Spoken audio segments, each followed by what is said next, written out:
muchísimas gracias por la deferencia en la invitación.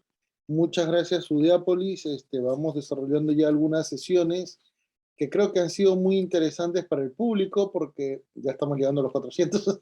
Ya, literal, en menos de 5 minutos pasamos de 299 a 200, perdón, 380, 360. Ya somos 401. Entonces, es un contexto muy interesante que nos motiva, en particular porque creo que, considerando que hemos escuchado a la gran mayoría de los profesores en la especialidad, nadie expone los temas que uno aborda, en particular porque lo que normalmente se hace es hablar de un derecho de familia muy decimonónico, un derecho de familia muy vinculado a la teoría, pero no tiene nada que ver con la realidad social, y peor aún con el análisis de algunos elementos procesales o sustantivos que normalmente suelen ser, ¿qué cosa?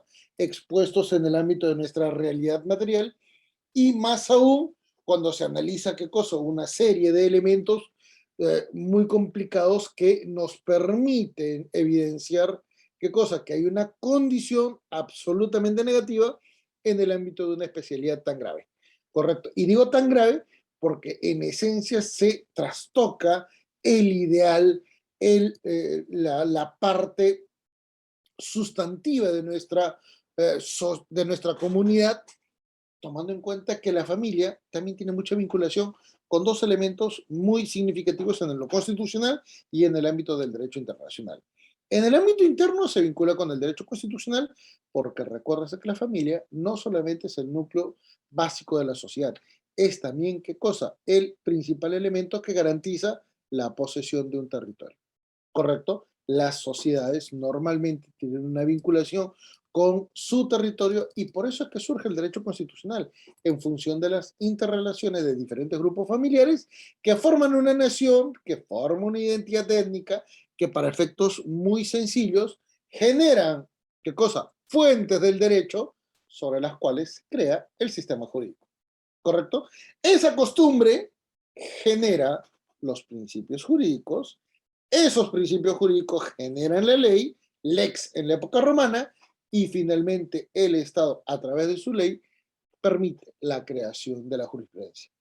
Costumbres, reglas, principios, ley, fuentes y jurisprudencia terminan generando, ¿qué cosa? La base esencial de nuestro sistema jurídico. Por eso que la ley es abstracta, general, atemporal y además, ¿qué cosa? Vinculante. Atemporal, ¿por qué? Porque la ley puede cambiar en el tiempo. Y normalmente la ley, como producto social derivada del derecho, se tiene que adaptar a las nuevas exigencias sociales, ¿correcto? ¿Por qué es vinculante? Porque para eso se creó la ley, porque forma parte del principio de consensualismo desarrollado por Hobbes y desarrollado por Locke, en función del cual los individuos ceden una cuota de libertad para crear el Leviatán y sobre esta base se materializa el concepto de bien común. Recuérdese que ese concepto de bien común no existía en términos políticos antes, ¿correcto? Ni siquiera Platón, ni tampoco Aristóteles lo detallaba. Fue Hobbes el que lo desarrolló. Y por eso es que la familia es muy importante para el ámbito interno, porque va a materializar, ¿qué cosa? Un elemento de mayor primacía en nuestra realidad jurídica, ¿correcto? Por eso que cuando se habla de sistema jurídico de nuestro modelo, ¿correcto? Muy pocos conocen la verdadera denominación de nuestro sistema jurídico. Nuestro sistema jurídico se llama romano, germánico, canónico, francés. Y adivinen, las cuatro denominaciones tienen vinculación con el derecho de familia. ¿Por qué derecho romano? Porque fue Roma la que generó la intervención de la ley en el control del poder. ¿Saben desde cuándo? Desde que se generó el contexto del rapto de las Sabinas. ¿Por qué el rapto de las Sabinas es significativo acá? Si es una cuestión de un cuadrito que no tiene mucha valoración, ni siquiera en el derecho romano. Muy bien, no tendrá mucha importancia, pero en ese momento, antes que surja el derecho constitucional, ya había surgido inclusive el derecho de familia antes que el derecho civil. Pero doctora, a mí me enseñaron que el derecho civil es la madre del derecho. Mentira, ni siquiera es la bisnieta, ni siquiera es la tataranieta. ¿Correcto? El derecho civil no es así. Lo que sucede es que en 1804 Napoleón Bonaparte acuñó esta visión del derecho de familia como el elemento mayor. ¿Pero por qué, doctor? Si es que las constituciones recién tienen importancia recientemente. Sí, eso es verdad. Pero recuérdese que en 1108 ya existían, ¿qué cosa? Los parlamentos que creaban constituciones. Y por eso que en 1215 tenemos una Carta Magna en el mundo occidental. Correcto. Entonces, vean cómo esos preceptos son universales. No, doctor, se equivoca porque en América no existía eso antes de Colón. Mentira, sí existía. Hablemos solamente de imperios, ¿correcto? Y en Sudamérica eran los únicos imperios. Los reinos mayas, disculpando las diferencias, no eran imperios. Eran un conjunto de pequeños reinos que culturalmente inclusive eran cosas dispersos. Era igual que la cultura sicán, que la cultura virú, que la cultura mochica, ¿correcto? Varios reinos que formaban un imperio, pero allá nunca fueron un imperio porque nunca se unificaron.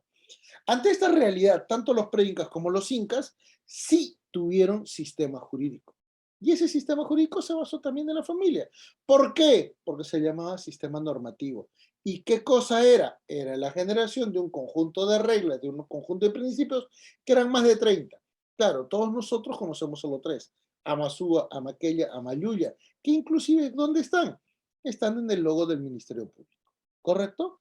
Esos tres elementos primigenios en realidad consolidan todo el sistema normativo andino, porque no era inca, era inclusive pre-inca. Eso viene desde la cultura caral, 5.000 años antes de Cristo. Ante esta condición, entonces, los sistemas normativos son los que crean sistemas jurídicos cuando pasan de la costumbre y de los principios a la creación de la ley. Pero muy bien, doctor, ¿y eso qué tiene que ver con el concepto de alimentos? Todo, y porque hay una vinculación muy estricta, ¿correcto? Los estados se crean para brindar seguridad jurídica, señores. Y si no pueden brindar seguridad jurídica, no están haciendo una correlación efectiva frente a un problema muy importante, muy significativo, en el cual no se toman en cuenta muchísimos elementos derivados de esta realidad. ¿Por qué? Porque cuando Hobbes postuló el concepto de Leviatán, buscaba la garantía, la seguridad. Cuando Kant desarrolló el concepto de imperativo categórico, le exigía a los ciudadanos comportarse de una manera diligente ante los demás y consigo mismo para efectos de actuar éticamente. Cuando Locke postuló el concepto de teoría contractualista entre la población y el Estado, materializó la legitimidad del Estado para poder brindarle a cambio de esa cesión de derechos, ¿qué cosa? Servicios públicos. Y viene la gran pregunta. Si usted cree que toda la parte filosófica y toda la parte histórica y toda la parte del derecho civil y constitucional no son importantes, viene la gran pregunta. ¿Por qué entonces el Poder Judicial no puede entender un simple caso de alimentos? ¿O usted cree que el proceso de alimentos es un tema facilito, que es un tema absolutamente, qué cosa sencillo? No, señores, el proceso de alimentos es uno de los procesos más complicados.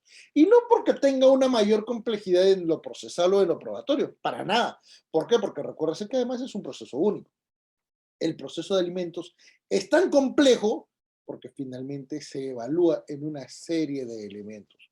Una serie de elementos que lamentablemente no lo desarrollan correctamente debido a múltiples valores. El primero de ellos, que vamos a comenzar a detallar, si me permiten compartir una diapositiva y mencionarles que llevamos 512, resulta sumamente importante e interesante. A ver, permítame y me confirman por favor si es que se logra ver las diapositivas. Un ratito que está cargando.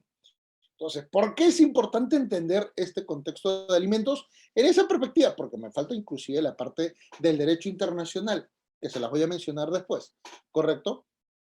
Por favor, me confirman si es que se logra ver. ¿Sí? Perfecto. Entonces, miren, señores, qué es lo que vamos a evaluar en este contexto, ¿correcto? Sí, doctor Alan.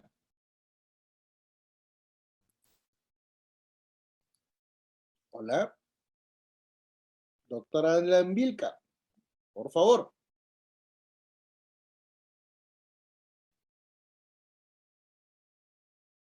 Hola, doctor Alan.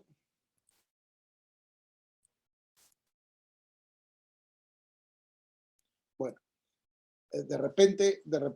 ya bajó la manito. Entonces, en la medida de lo posible, al menos la primera hora voy a tratar de desarrollarlo. No se preocupen que luego voy a dejar una hora para poder analizar nuestro tema en términos mucho más procesales, probatorios, en términos mucho más judiciales, que es, creo, la mayor parte de nuestro elemento de referencia, ¿correcto? Entonces, veamos, ¿cómo es posible que evaluemos entonces nuestro contexto procedimental cuando tenemos un tremendo contexto de conflicto en una función muy significativa porque hay una exigencia material de una serie de elementos que todos estos actúan complementariamente y también en un nivel de oposición?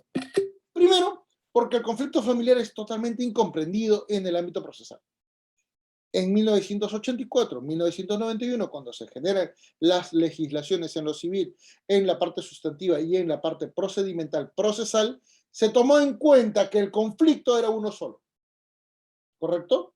Y por eso es que el título preliminar del Código Civil y Código Procesal Civil enfatizan y detallan, ¿qué cosa? Que existe la necesidad de mantener el privilegio de las partes procesales, en particular del que tiene el derecho de acción, de poder, ¿qué cosa? Dirigir sus planteamientos y pretensiones. ¿Por qué? Porque eso se llama principio de iniciativa de parte y de conducta procesal, detallado en el artículo 4, título preliminar del Código Procesal Civil, y que además garantiza, ¿qué cosa?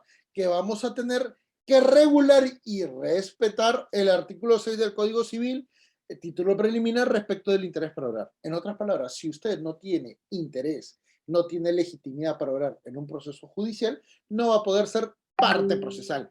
Pero el gran problema es que esas normas fueron entendidas y concebidas solamente para situaciones de conflictos familiares de parejas matrimoniales, no para evaluar realidades de parejas convivenciales, de parejas que eventualmente son, ¿qué cosa? A ver, convivientes o concubinos. Y esto es sumamente importante porque ni siquiera el conflicto familiar identifica las diferencias entre matrimonio, convivencia y concubinato. Y les voy a mencionar un detalle. Ni siquiera los tratadistas en el ámbito del derecho de familia conocen la diferencia entre la barraganía y el concubinato. Señores, el concubinato proviene desde la propia génesis de las sociedades. Esto es el matrimonio en paralelo a la familia conyugal principal. Abraham lo tenía con Sara y con sus concubinas. De ahí es donde nacen varios pueblos musulmanes, ¿correcto? Roma también tenía, todas las civilizaciones los tenían. El gran inconveniente es que ese contexto habla de un matrimonio principal. En cambio, en el mundo andino, el Inca tenía su colla y tenía, ¿qué cosa? Sus concubinas. Familias que eran derivadas de la principal, que otorgaban parcialmente algunos derechos. Esa condición es totalmente diferente a la convivencia, donde no hay una condición, ¿qué cosa? De limitación.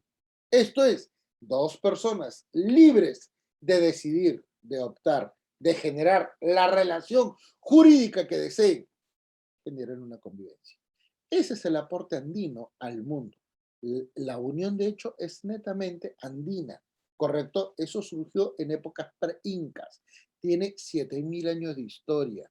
Y por eso es que cuando yo leo a muchos profesores que dicen convivencia y concubinato son lo mismo, sencillamente dan ganas de decirle, señor, por favor, lea un poquito más.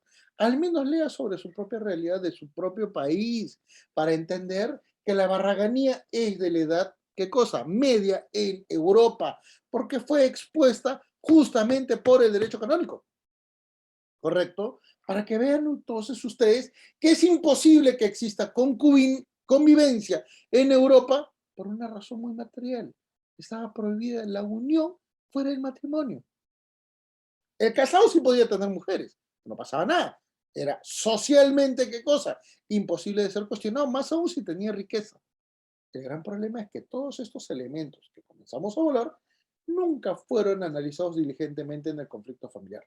La razón principal es que siempre se pensó que el contexto familiar siempre era íntimo, siempre era privado y por lo tanto toda evaluación derivada de un contexto de publicidad era innecesario. Pero perdón, eso es inclusive incorrecto, porque gracias al rapto de las Sabinas se pasó de nupcias al matrimonio.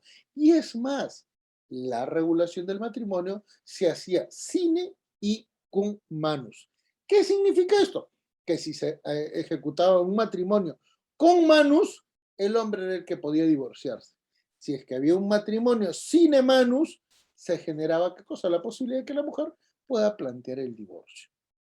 ¿Son elementos referenciales? Claro que sí, porque en realidad esto ya no es una condición de privados, es una condición regulada por ley, ¿correcto? Es más, las primeras leyes fueron vinculadas al matrimonio. Por eso es que hablamos de que este derecho de familia es el verdadero creador del derecho constitucional, de la teoría del poder, del derecho internacional, del derecho de guerra y finalmente de los derechos humanos, porque esa es la evolución, ¿correcto? Pero miren, para ir aterrizando en el contexto procesal, obsérvese entonces que cuando analizamos el conflicto familiar, vamos a ver que se generan varios procesos. Y son las mismas personas, papá, mamá, hijos, para ser sencillos, ¿correcto? ¿Cuál es el primer elemento que se genera? Alimentos. Oiga, esa es la materia de nuestra clase. ¿No le sorprende entonces que ese proceso, que supuestamente es el más sencillo, provoca todos los problemas? ¿Cómo es posible que ese proceso de alimentos pueda ser inclusive evaluado en 5 etapas temporales y ninguna llegue a solucionar los problemas? 5. Y permítame decirlos. Primero, las negociaciones en el ámbito privado. Aquellas en las cuales surge la exigencia, pero que eventualmente se cumple parcialmente, incompletamente, o eventualmente, ¿qué cosa? Se ejecuta una mala acción con respecto a los dependientes. Segunda acción, cuando perdón, cuando se ejecuta, ¿qué cosa? El contexto de actividad conciliatoria. La conciliación, señores, no sirve para nada. Quien me diga que sirve, yo soy muy amigo de Martín Pinedo, pero la conciliación no sirve para nada. Y cada vez que hemos tenido debate, nunca me ha podido argumentar correctamente que funciona. Y le digo muy sencillo, tú me hablas de conciliación, pero Martín, si yo te debo 1.000 soles y yo te digo, no tengo plata, no voy a tener, nunca más voy a tener esa plata, pero ahorita tengo 800 soles, ¿me aceptas y perdonarías mi deuda de 200 soles? Me dice, sí, porque eso se llama, ¿qué cosa? Negociación en función de tus intereses, en función de mis condiciones y capacidades. Por lo tanto, ambos podemos definir un punto medio que puede ser beneficioso para ambos. Pero en un contexto familiar, si tú crees que la conciliación funciona, pregúntame y pregúntate si es que alguna vez cuando has ido con un cliente que ha sido, ¿qué cosa? Engañado y que eventualmente ha sido maltratado o que eventualmente, ¿qué cosa? Haya descubierto que de repente tiene unas condiciones totalmente negativas a su propia integridad, por ejemplo, homosexualidad o, por ejemplo, ¿qué cosa? Una condición de enfermedad venérea o eventualmente, ¿qué cosa? Genere unas condiciones, por ejemplo, sea terrorista o sea, ¿qué cosa? Un criminal avesado y que no lo supieras. Pregunta, ¿podrías perdonar eso? No, Manuel, pero estás hablando de otras cosas. La conciliación busca la paz. ¿Cuál paz vas a negociar con una persona que te ha hecho daño? ¿O es que es posible negociar la violencia? No, está prohibido. No sé, pues dime, ¿para qué sirve en ese tipo de contextos? No, no sirve. No, pues. No, pero es que tengo que defender la conciliación. Pero no sirve. Así de simple. Se está generando una etapa prejudicial que al final está generando, ¿qué cosa? Sobrecarga judicial. Y ese es el gran problema, porque ese proceso judicial pasa ahora recién a un proceso. En otras palabras, ejecución de acta de conciliación. ¿Y ustedes creen que la ejecución es fácil? No, no es fácil. Principalmente porque el juez cree que no tiene que evaluar el acta. Es más, sencillamente lo traslada. Y la pregunta es, ¿y qué dice el artículo? El inciso 5 del artículo 139 de la Constitución, señor juez. No dice que tengo que argumentar. ¿Y usted acaso ha leído el acta de conciliación? ¿Acaso no se da cuenta que usted tiene una facultad discrecional para hacer qué cosa? Control difuso del acta. ¿Por qué no lo hace? No, pero es que la ley me lo prohíbe. Perdón, ¿de cuándo acá la ley está sobre la Constitución? Eso significa que usted es una persona incompetente en su puesto. Y esa es la verdad. Peor aún, ¿cómo me puede decir que esa ley podría ir contra el artículo 8 de la Convención Americana que detalla y exige que los estados tienen que brindar buen proceso a los justiciables? No hay elemento favorable para la conciliación. Peor aún, ya se ejecuta o eventualmente en el cuarto nivel se hace un proceso de alimentos, ¿correcto? Viene el gran detalle. ¿Acaso se ejecuta inmediatamente? No, no se ejecuta inmediatamente. Y en el quinto nivel viene, ¿qué cosa? La mayor posibilidad de plantear, ¿qué cosa? Un elemento sumamente complicado. Mi querido doctor Mariano Gallo, por favor, después de la hora, porque si no nos vamos a detener en preguntas para poder terminar la parte conceptual. Entonces, ante estas realidades, señores, el mismo proceso de ejecución permite detallar que la propia ley, el propio Estado, garantizan a las personas un nivel de disfuncionalidad de sus propios derechos, que se llama procrastinación. ¿Por qué? Porque le permiten, ¿qué cosa? 15 años para defender un derecho. En otras palabras, si el niño tiene 3 años y dicen, no, vamos a reclamar cuando ya sea los 15 años, probablemente ya sea adulto. ¿Correcto? Y viene la gran pregunta, siendo adulto, ¿esa madre va a poder reclamar esos alimentos? No, porque ya el adulto ya llega a tener capacidad procesal y él tendría que reclamarlos. El gran detalle es, si tengo 15 años, ¿significa qué cosa? Llego a los 18 años y nunca he reclamado por mí, a los 19 años yo puedo plantear el derecho, sí. Ah, perfecto, entonces lo voy a hacer 15 años después. ¿No es así? ¿Eso significa que a los 34 años yo puedo reclamar los 15 años que no me pagaron alimentos? Ahí viene el gran error. Tú de los 19 años, ¿hasta qué edad comenzaste a estudiar en la universidad? No, no estudié en la universidad porque no había plata. ¿Y por qué crees que no pudiste tener plata para entrar a la universidad? Porque nunca ejecutaron tu derecho de alimentos. En otras palabras, son los responsables en la gestación y en la materialización del proceso de alimentos los que tienen un mayor control sobre los derechos fundamentales de este menor. Y por eso que ese proceso de alimentos inclusive llega a un sexto nivel. Claro, no es civil, es penal. ¿Por qué? Porque se genera, fíjese bien, ¿qué cosa? La posibilidad de que un juez diga, mi facultad de coercio no sirve y por lo tanto invoco al fiscal penal a qué cosa? A que proceda a denunciar el delito de omisión de asistencia familiar. Paradojas del destino, puede llegar hasta la condena del delito. Pero ¿qué sucede? Decreto de urgencia 08-2020 y decreto legislativo 1459, en la que sencillamente se dice, señores, por COVID y por todo lo demás, toda persona condenada, si paga inmediatamente, ¿qué cosa? Todo lo que debe, no va preso. Pregunta, el Estado, en esencia, debía proteger al alimentista. ¿Cuánto tiempo pasó? ¿Cuánto tiempo pasó? ¿Alguien sumó la cantidad de tiempo que pasó? No, ¿sí o no? 2 procesos judiciales, civil, familia, peor aún, en varios procesos, en varios procedimientos, desde la etapa que surgió el conflicto familiar. No, pero es que el conflicto no es importante. Fíjate todo lo que pasó. ¿No es importante? Eso se llama derecho procesal de familia. Y eso nosotros lo acuñamos desde el año 2003. ¿Correcto? 2003. Como para que alguien diga, no, no, yo lo inventé. No, señores, yo lo inventé en el año 2003, cuando comenzamos a juzgar muchos de estos casos en el ámbito procesal y en el ámbito judicial, ganando muchos casos e inclusive casaciones. Correcto, todos los contextos de alienación parental, todos los contextos eventualmente, ¿qué cosa? De manejo de sociedades gananciales, todos los elementos derivados de los objetivos de la patria potestad, nosotros tuvimos el honor de participar. Entre estas condiciones, entonces, si el primer proceso de alimentos es el que genera estos grandes elementos de disfuncionalidad, obsérvese que inmediatamente se genera un contexto de violencia. ¿Por qué? Porque durante todo ese tiempo las partes no van a estar tranquilas, pues. ¿O ustedes creen que se llevan diplomáticamente correctamente bien? No. Esos niveles de violencia entonces permiten evaluar ¿qué cosa? Una serie de conflictos que entre 2 partes se termina extendiendo a 3 y peor aún, a todas las partes que lo vinculan. Peor aún, estos 2 elementos permiten detallar que si los 2 progenitores tienen nuevas familias o núcleos familiares, porque a veces siguen casados pero están con otras personas, ¿qué es lo que va a provocar?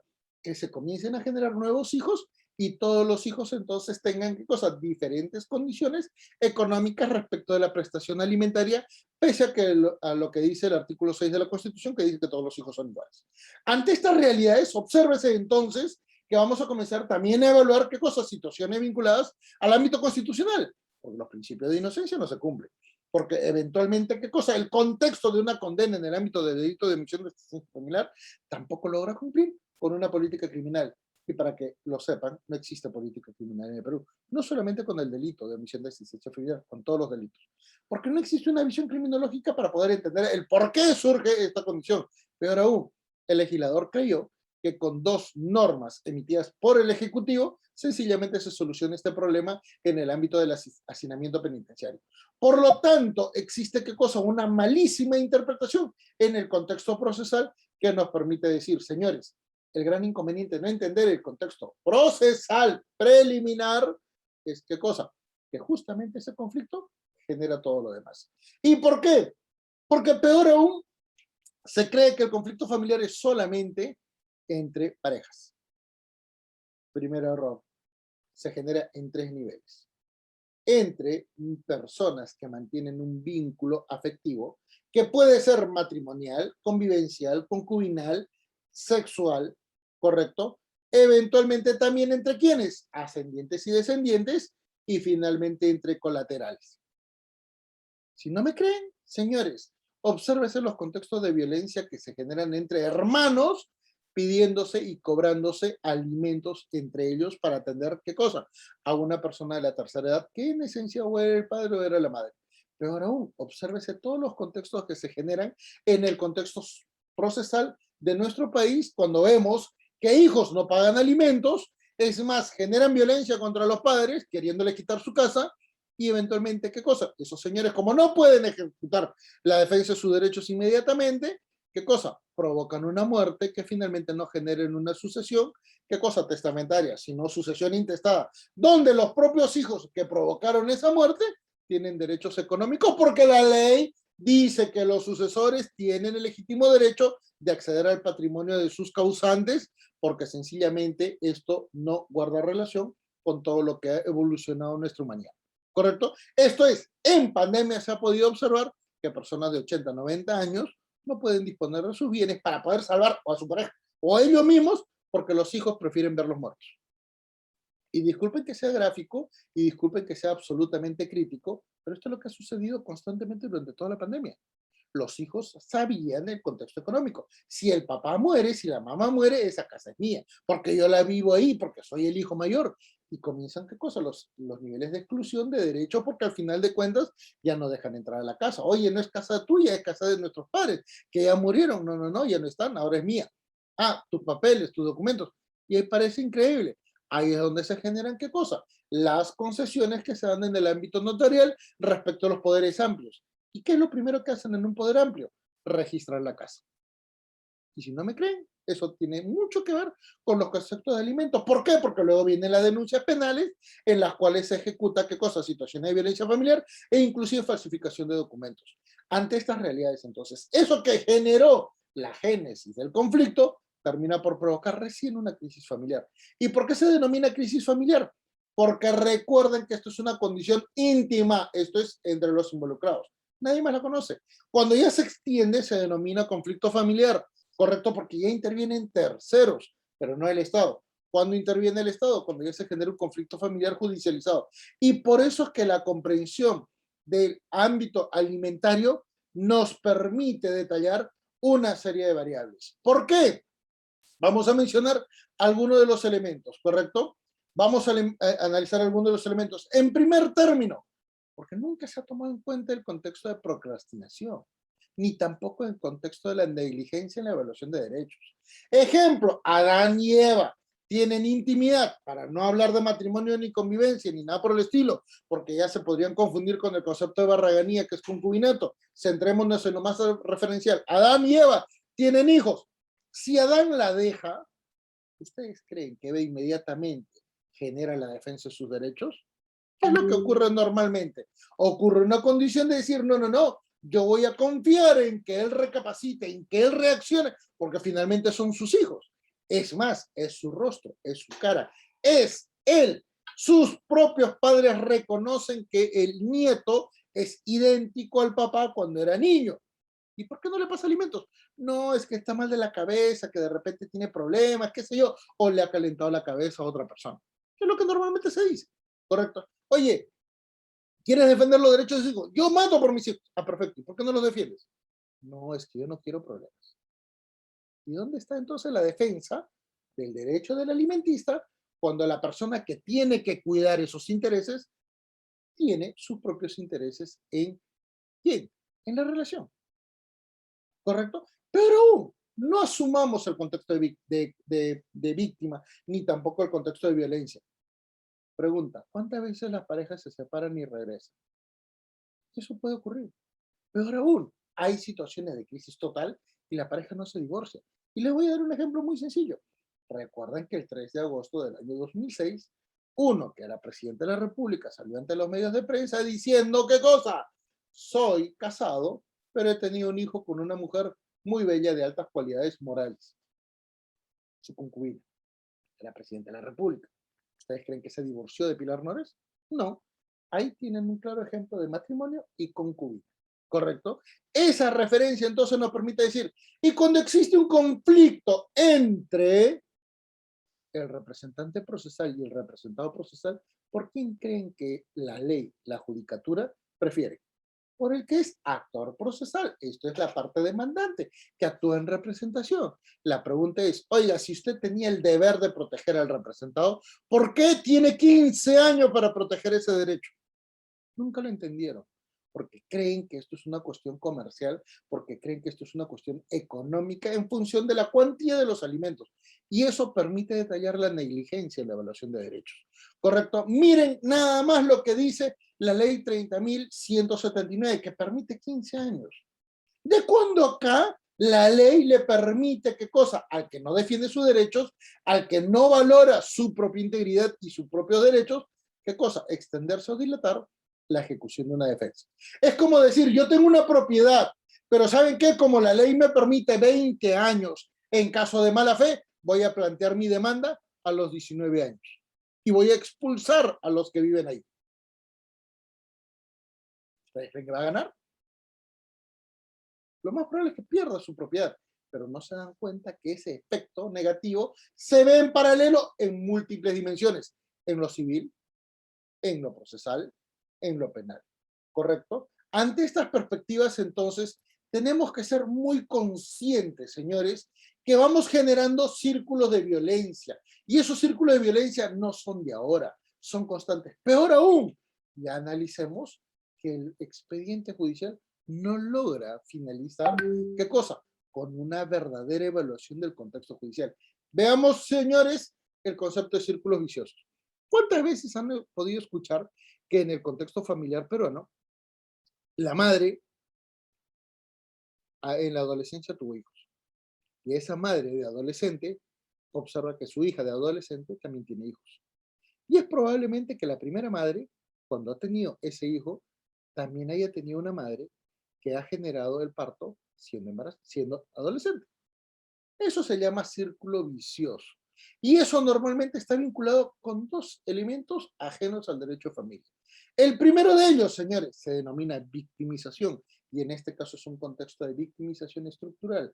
¿Por qué? Porque generalmente son mujeres pobres, son mujeres en una situación familiar de abandono y son mujeres que eventualmente no tienen, ¿qué cosa? La titularidad de derechos respecto de la identidad de sus propios hijos. ¿Correcto? En otras palabras, estamos generando el germen del problema social que tenemos a nivel de violencia en nuestro país. Y a nadie le importa, ¿correcto? ¿Por qué? Porque a nadie evalúa ni analiza el contexto personal a nivel psicológico o psiquiátrico de las personas que normalmente acuden al sistema judicial. Problemas vinculados a patologías, como por ejemplo hibristofilia, como por ejemplo síndrome de fertilidad sociomúltiple, eventualmente de domino DAT, eventualmente, ¿qué cosa? De foreign grass, eventualmente a nivel de generación de patologías vinculadas a hibristofilia o eventualmente al síndrome de enfermera o al síndrome de la sirenita, son elementos absolutamente, ¿qué cosa? Incomprendidos en el ámbito de la Judicatura Nacional. Lo que nos permite decir, oiga, no podrán conocerlo los jueces, pero veamos y tengamos esperanza en los psicólogos y en los psiquiatras. Pregunta, ¿cuántos distritos judiciales tenemos en el Perú a nivel, a nivel de juzgados? Señores, tenemos más de 32, ¿correcto? Tenemos más de 32. Solo Arequipa, un distrito judicial, tiene un solo psiquiatra. ¿Saben por qué? Porque los psiquiatras necesitan laboratorio para poder, ¿qué cosa? Medicar. Los psicólogos, en cambio, no necesitan ejecutar este tipo de actividades porque evalúan, ¿qué cosa? El comportamiento. ¿Y el comportamiento cómo se evalúa? con una entrevista de media horita en una oficina dentro de un juzgado en la cual todas las partes se sienten presionadas? No. Según los mismos psicólogos, se necesita evaluar la personalidad de una persona, ¿qué cosa? En 3 ambientes totalmente diferentes durante 10 oportunidades. ¿Correcto? 3, en un contexto de intimidad, esto es su hogar, ¿correcto? En un contexto de privacidad, esto es su entorno laboral o social. Y finalmente 4, en un contexto, ¿qué cosa? Público, para poder determinar si esa personalidad es la misma y se pueda determinar cuáles son los verdaderos elementos que provocan de repente algunas reacciones negativas o algunas reacciones positivas. Ante estas condiciones, señores, obsérvese entonces que esos problemas que normalmente los vemos en la farándula local, a nadie les importa. Vean, por ejemplo, en la primera imagen superior, tienen una persona que es muy, ¿qué cosa? Regular. Cada 3 años le dura el amor. Cada 3 años. Y en el segundo año de relación ya está buscando, ¿qué cosa? Su próxima pareja. ¿No se han dado cuenta que este señor lo que procura es, ¿qué cosa? Tener hijos con sus parejas? ¿Qué significa eso? Se llama fertilidad sociomúltiple. Es la búsqueda de tener, ¿qué cosa? Un hijo con la pareja. ¿Para qué cosa? Tacharla o descartarla ante otras personas. En este caso, una condición de machismo. Vean ustedes en el caso inferior, que tienen una abuela muy joven, porque comenzó a los 14 años teniendo hijos. Y ella también tiene fertilidad sociomúltiple, porque ha tenido, ¿qué cosa? Hijos con 3 parejas diferentes, donde a cada pareja siguiente les ha obligado a criar a los otros hijos, a los preexistentes. Jefferson Farfán crió a todos los hijos. Y fíjense que todas las parejas que vinieron después de Jefferson Farfán tenían que criar a los hijos de Melissa. Esto, señores, nos permite detallar. ¿A alguien le ha interesado estos temas? No. Pero doctor, ¿qué tiene que ver con el derecho a familia? Todo. Porque al final de cuentas, el primer elemento, el elemento que genera la detonación de problemas es los alimentos. No se pelean en una situación, ¿qué cosa? Derivada del artículo 333 del Código Civil, separación de cuerpos o eventualmente divorcio. No. Es más, así hubiera habido una situación de adulterio o eventualmente de violencia familiar, no presentan eso inmediatamente. Presentan sí la demanda de alimentos. ¿Correcto? Inclusive la presentan, ¿qué cosa? Estando la pareja en total felicidad o en total armonía. No, doctor, ¿cómo es posible que alguien presente un caso de alimentos en ese tipo de circunstancias? Es que no litigan mucho y no se van a dar cuenta que a veces la segunda pareja en el tiempo, que no ha tenido nada que ver con la separación o divorcio de su pareja con la primera pareja, ¿correcto? Se da cuenta que si tiene hijos, para defender a esos nuevos hijos, va a tener que demandar a su pareja. ¿Por qué? Porque de lo contrario, miren lo siguiente, hagamos números y hagamos evaluaciones. Adán casado con Eva, tiene 2 hijos, Caín y Abel, divorcio, 60% de la remuneración para dividirse entre Caín y Abel, más, ¿qué cosa? Eva. Porque como Eva es ama de casa, tiene, ¿qué cosa? Que ser protegida. Muy bien. No tiene ningún tipo de relación Adán con otra persona, pasan los años, 10 años de separación, nunca se ha comportado negativamente, pero los hijos siguen siendo menores, ¿correcto? Y eventualmente, así los hijos sean menores, los alimentos van a perdurar con respecto de Eva, ¿correcto? No importa si Eva tiene otra pareja, porque si tiene una convivencia, no se ha casado, por lo tanto el derecho subsiste. Eso significa que Adán podría pagarle, ¿qué cosa? Los alimentos a Eva, aún viviendo con su nueva pareja. ¿Y eso a algún juzgado le interesará? No.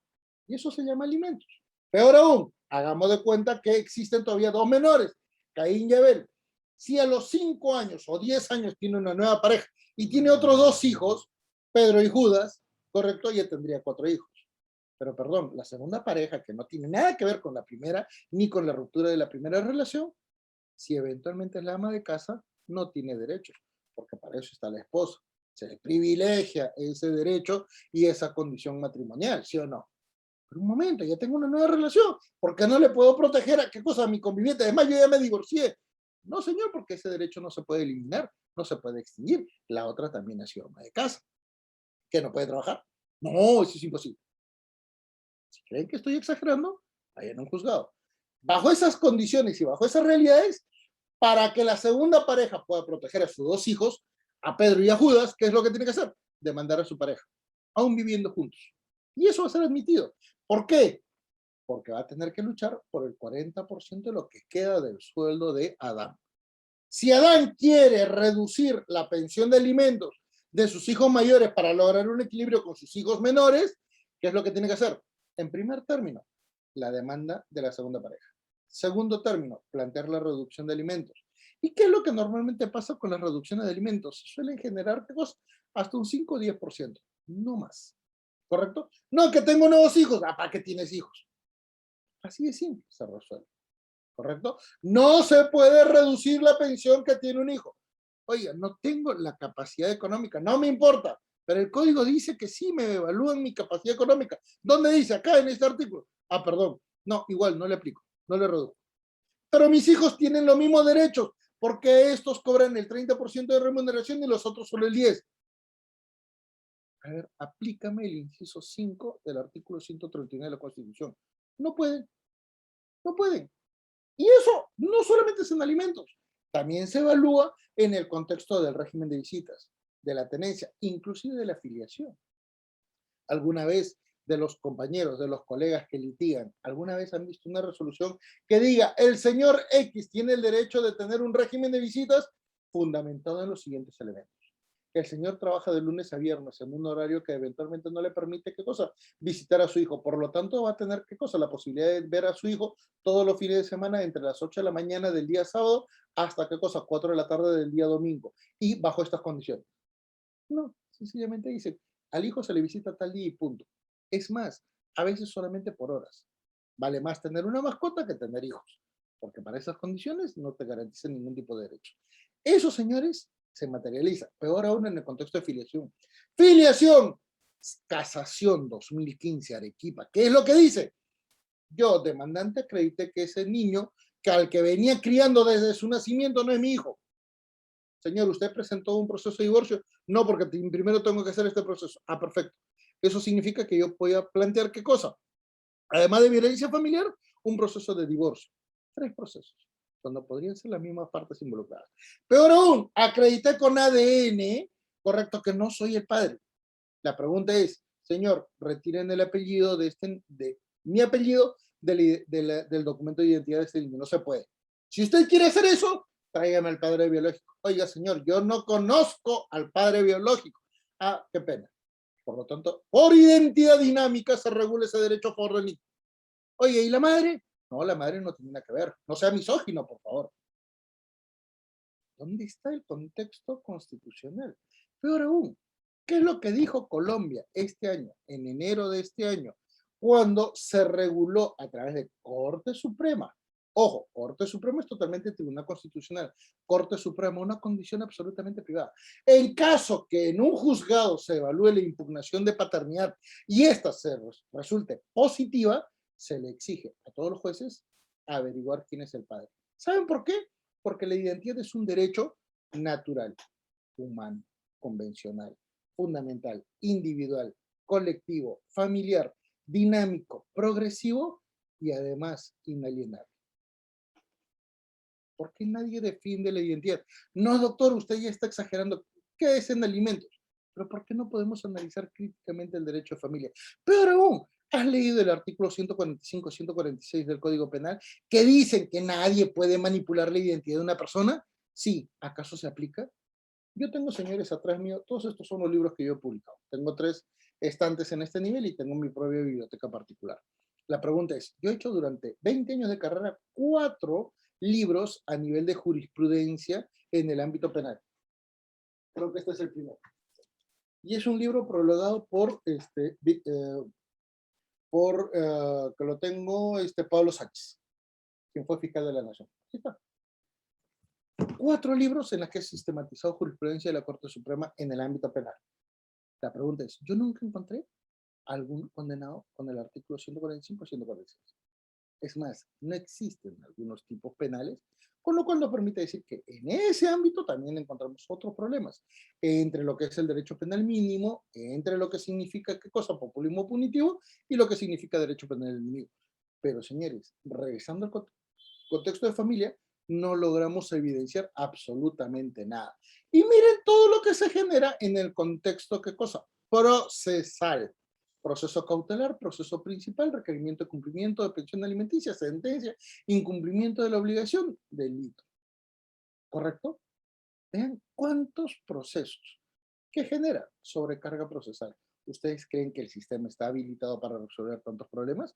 Peor aún, ¿ustedes creen que esto está totalmente distanciado de un conflicto de violencia familiar o eventualmente está separado de un contexto de régimen de visitas? No, no, no, pero es que los juzgados de paz son los que ven alimentos y los juzgados especializados son los que ven qué cosa, régimen de visitas o tenencia. ¿Pero por qué no pueden ver si son las mismas partes? No, es que los jueces no pueden acumular. ¿Así? ¿Qué significa el artículo 8 de la Convención Americana? Que les permite, vía interpretación e integración de la norma de derechos humanos en la legislación nacional, a la acumulación de procesos, más aún cuando tenemos un interés superior del niño que ni siquiera es entendido correctamente porque no es un principio jurídico, es un metaprincipio.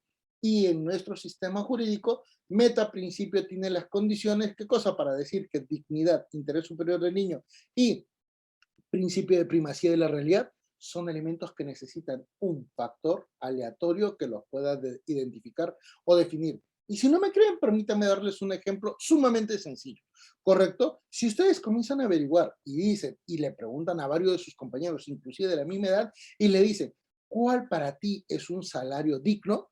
Todos van a tener ideas diferentes, en función de la experiencia, en función de las condiciones, a las obligaciones, a las responsabilidades, etcétera.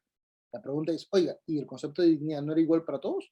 Ahí se dan cuenta que en realidad no, porque se tiene que aplicar en función de las condiciones que cada uno de ellos va a tener.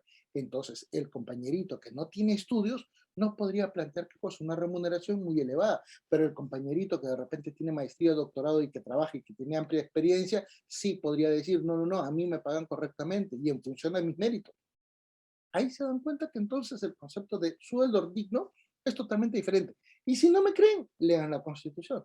En la Constitución se detalla que los únicos que tienen derecho a un sueldo digno son los magistrados. Por lo tanto, los demás profesionales no tenemos ese derecho.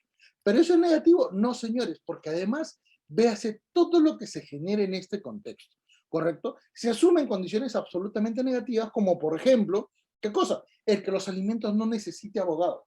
Un error garrafal que nos permite entonces detallar una serie de variables que son sumamente importantes. La primera de ellas, señores, ¿ustedes creen que una persona con situación de pobreza, con situación de limitaciones en el ámbito procesal, porque no conoce del proceso, porque inclusive ni siquiera conoce el lenguaje foral, esto es la comunicación entre abogados, va a poder conocer, comprender esto? No, pero el legislador que ha dicho, no, no, no, como estos procesos son eventualmente muy sencillos, no participe con abogados. ¿Qué es lo que provoca? Que el 60% de estos casos terminen en abandono.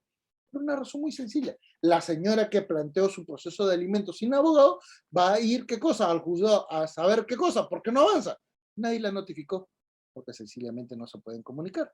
Peor aún, ¿cómo le hace el seguimiento? No sabe ni siquiera dónde se ubica un juzgado. ¿Eso es problema de la señora? No, señores, no es un problema de la señora, porque en nuestro país la gran mayoría de personas no conocen. Por lo tanto, ¿cómo se le puede exigir a una persona no lega en estos términos un mayor nivel superior a su propia competencia individual? ¿Correcto? Es como que a nosotros los abogados se nos exijan cuestiones como de ingenieros o eventualmente como de médicos, ¿correcto? Entonces ahí nos damos cuenta que el lenguaje y la comunicación forense son totalmente ajenos a estas personas. Imagínense ahora que eso es una persona que nosotros en nuestro conocimiento la conocemos en un ámbito urbano. Imagínense en las zonas del interior. En zonas del interior donde los alimentos que con la justa llegan a 200 soles o 300 soles, imagínense esa persona de repente quechohablante o hablante yendo a un juzgado a averiguar cómo se tramita su proceso.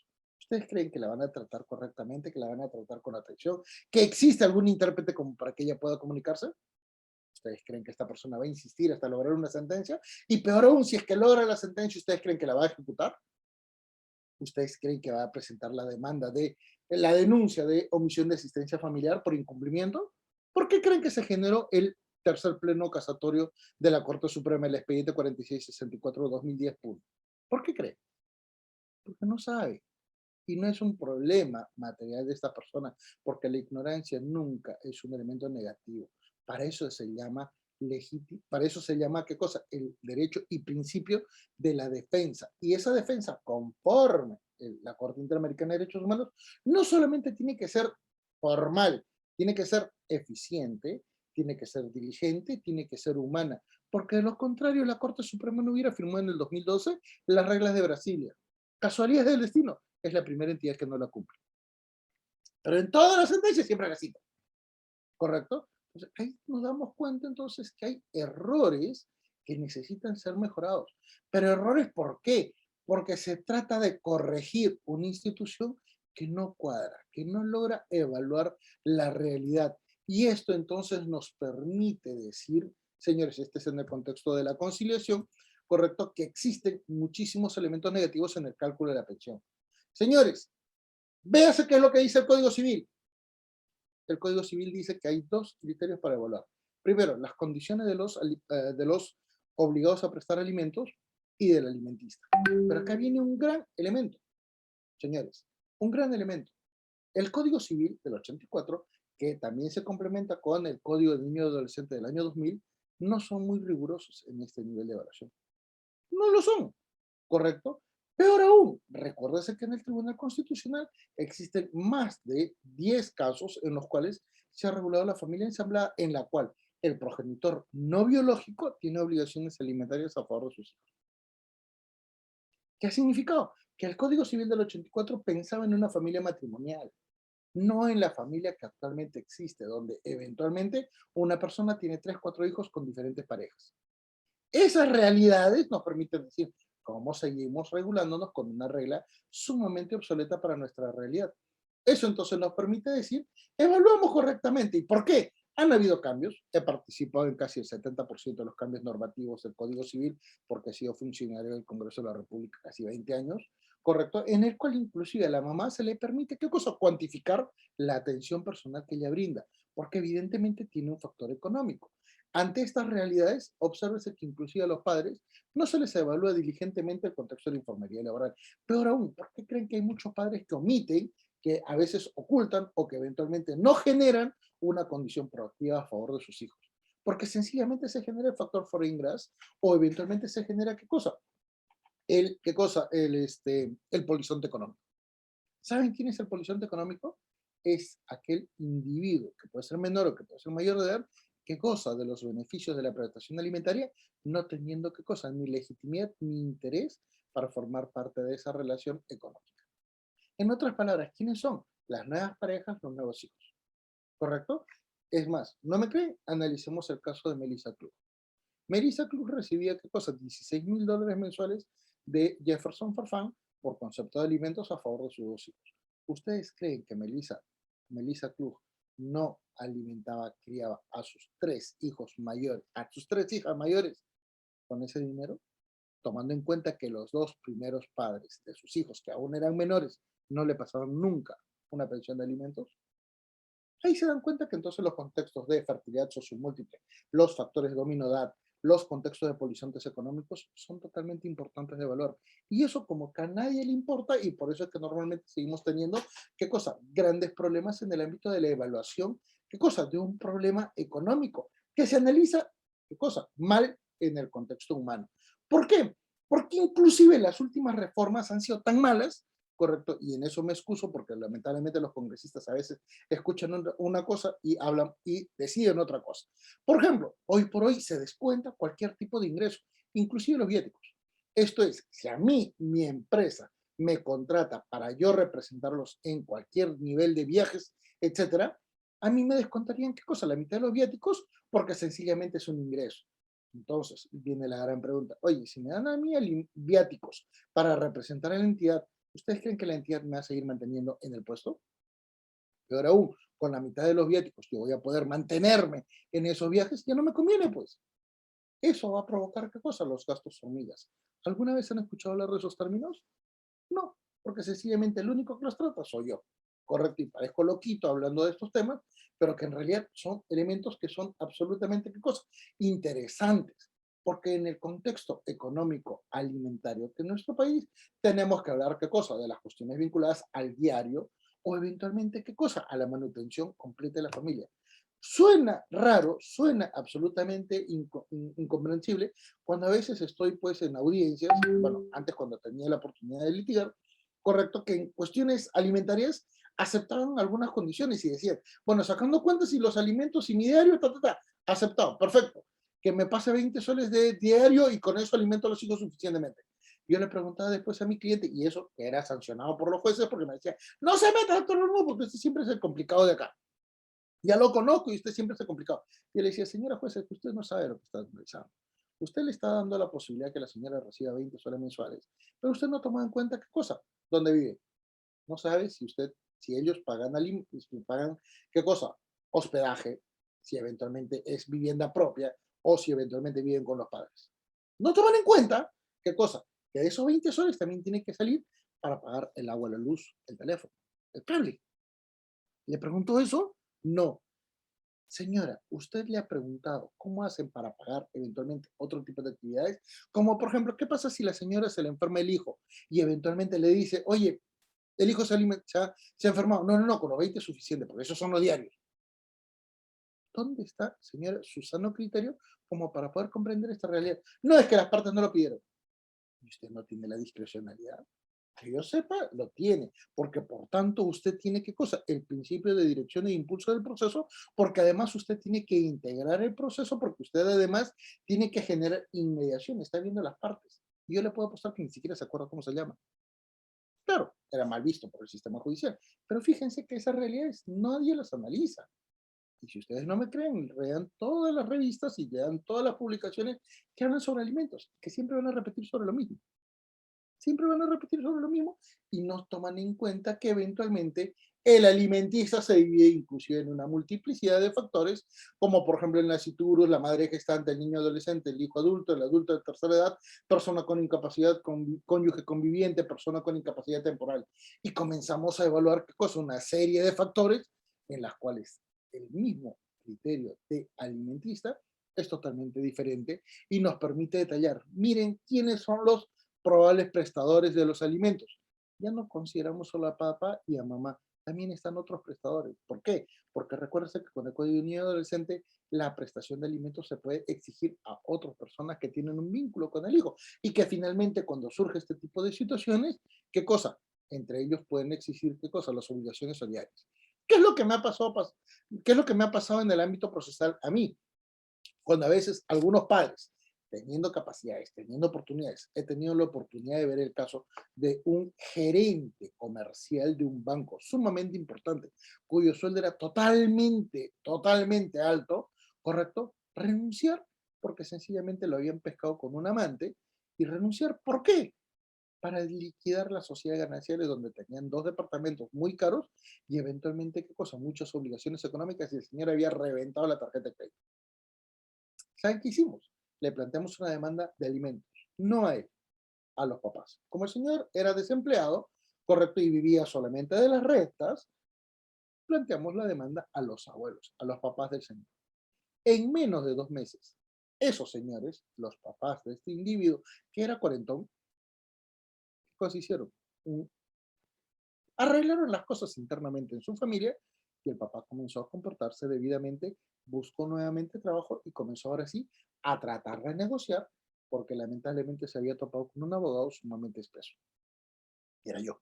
Entonces, vean entonces que en estas condiciones ya comenzamos a ver otro criterio de evaluación y comenzamos a ver que lamentablemente el mismo concepto de alimentos no se ajusta a nuestra realidad contemporánea. ¿Por qué? Porque lo que dice nuestro Código Civil está vinculado con el Código Civil de 1804, que habla solamente sobre alimentos congruos, esto es, aquellos alimentos suficientes. En otras palabras, solamente para las personas de clases de sectores socioeconómicos C, D y E. ¿Por qué? Porque los sectores económicos altos no tienen que ver con alimentos congruos. Ahí es donde se pelean, inclusive, ¿qué cosa? Por el contrato del ginecólogo para que atienda, ¿qué cosa? A la cónyuge divorciada. ¿No me creen? Señores, revisen la casación que analiza, ¿qué cosa? El caso de Christian Meyer con su ex esposa La Gorrió. Llegó hasta la Corte Suprema y ganó el zorro. ¿Y qué es lo que planteaba el zorro? Pagaba $36,000 de pensión de alimentos. pedía que se le descuente $4,000 mensuales por concepto de ginecólogo que había puesto la señora como un requisito de, ¿qué cosa? La pensión de alimentos. Y él que decía, primero, ya estamos divorciados. ¿Por qué yo le tengo que pagar el ginecólogo a la señora? Peor aún, con todos los alimentos que recibe, ¿por qué no se pone en un seguro? Peor aún, ¿quién cobra $4,000 mensuales para un ginecólogo?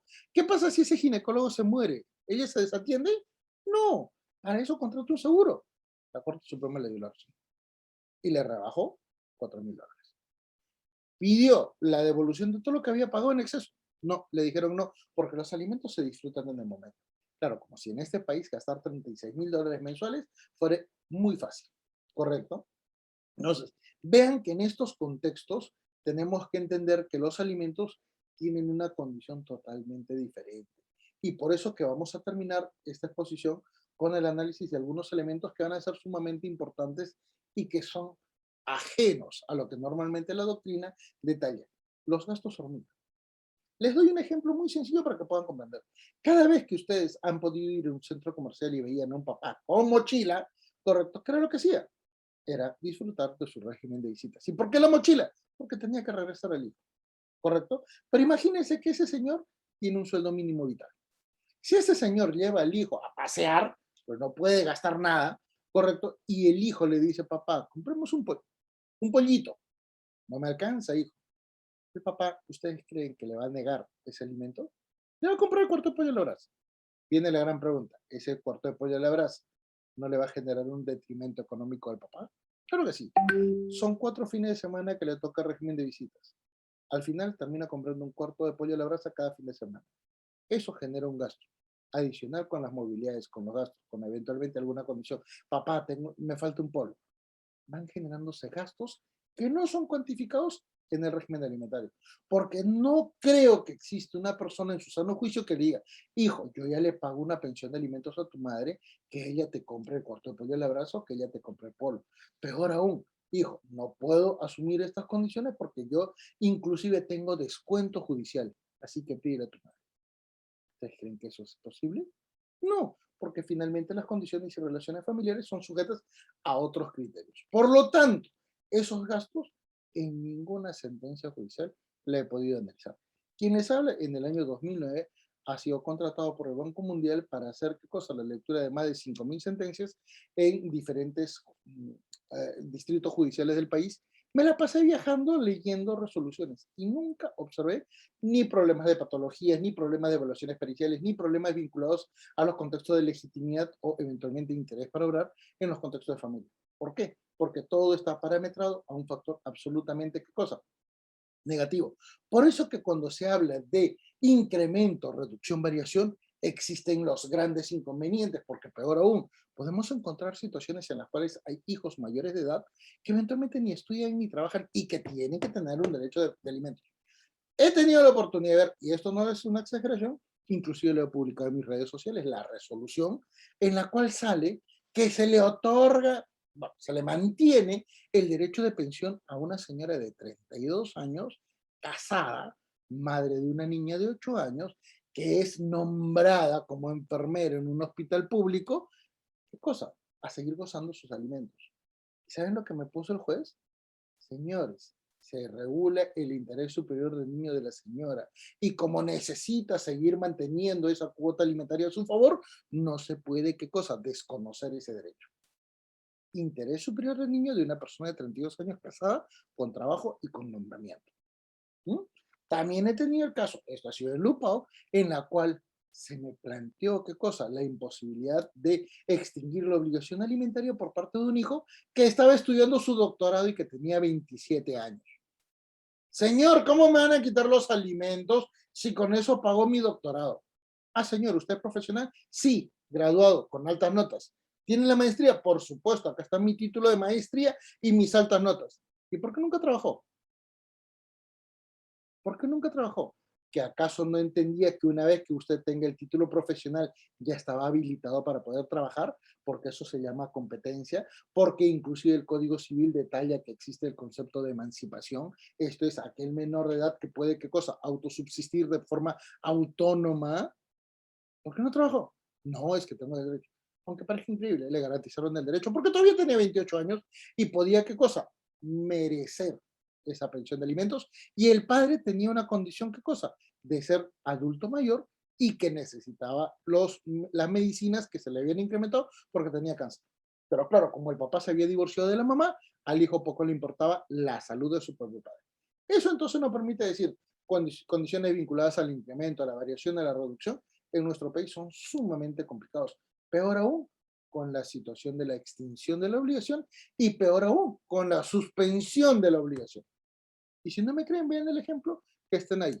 Ustedes ven a Leonard, ven a su expareja y que ahora su expareja vive en una condición económicamente totalmente diferente. ¿Y qué es lo que dijo Leonard?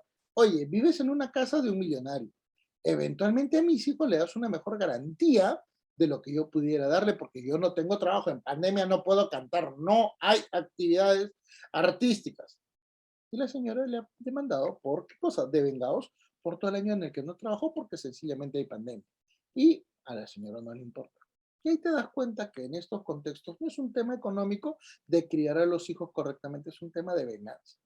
Entonces, la parte subjetiva, que es elemento esencial en los conflictos de alimentos, nos permiten detallar, señores, este conflicto, este proceso y estos contextos judiciales y procesales requieren analizarse de otra manera.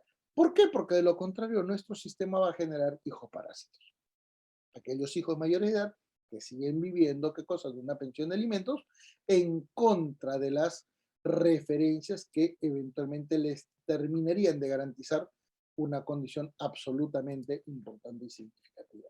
Y ante estas condiciones, tomando en cuenta que existe alta densidad de personas que quieren consultar, porque ya vamos 571 y además veo como casi 60 preguntas, demos pase entonces a las entrevistas, a las preguntas, perdón.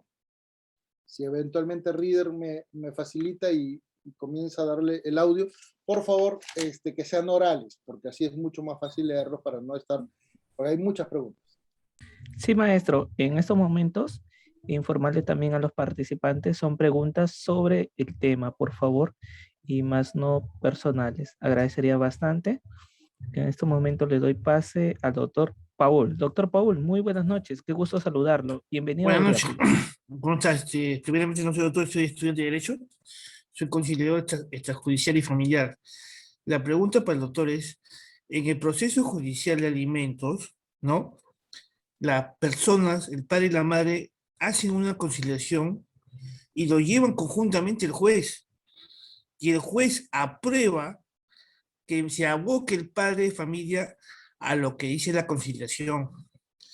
Sale el auto final y dice que efectivamente que la persona, el padre N, se aboque a la conciliación. Pero a los 2 meses, el otro mismo juez dice no, ahí dice aumento de pensión en otro juicio y le dice no, ya no es el aumento de pensión de la conciliación, sino basado a la boleta de trabajo. Ese es el detalle. ¿Por qué modificar una ante conciliación si es un título de sentencia que tiene carácter de sentencia judicial? El gran problema, maestro, no es solamente ese juez, es todo el sistema. Recuérdese, hay varios elementos tanto de carácter procesal como sustantivo. A nivel procesal, recuérdese que los contextos de alimentos tienen una condición en la cual no se agota la cosa juzgada, ¿correcto? Es más, para que vean que en nuestro contexto teórico ni siquiera se analiza. La cláusula de estabilización es una figura procesal española que tiene casi 20 años y que en el Perú nunca ha tenido vigencia. ¿Y qué significa la cláusula de estabilización? Permite regular cosas, las variables en las cuales de repente algún progenitor o no tiene muchos o no tiene muchos ingresos económicos o eventualmente qué cosa incrementa mucho los alimentos. ¿Para qué cosa? Para no ir a nuevos procesos judiciales y pedir qué cosa o el aumento o la disminución de los alimentos. ¿Correcto? Primer elemento en lo procesal.